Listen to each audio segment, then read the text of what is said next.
हमर प्यारा भारत देश महान, सरहद में खड़े जवान देश के रखवार। हसन हसन देखे प्राण माया है अपार, उनके बलिदान ले आजादी के बिहार। वीर शहीद मनला कोटि कोटि प्रणाम। तिरंगा लहरावत है भारत महतारी, जय हिंद के नारा गूंजे दुनिया महारी।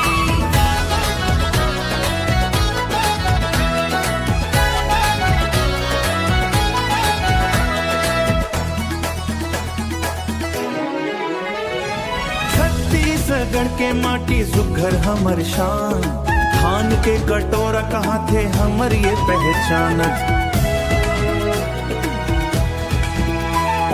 नवा बिहान लाए बस समझन हाथ मिलावो, देश के तरक्की खातिर आगू बढ़त जाबो। तिरंगा लहरावत है भारत महतारी, तिरंगा लहरावत है भारत महतारी, जय हिंद के नारा गूंजे दुनिया महारी।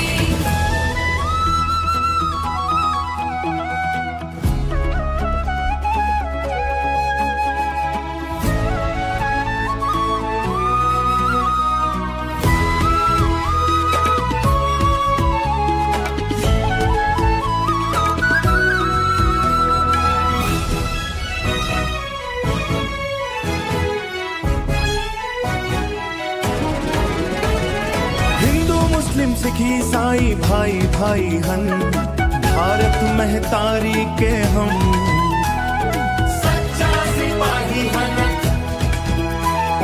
जात पात के भेद भुला के एक संग दामोगा। वंदे मातरम बोलत रखबो देश के माना।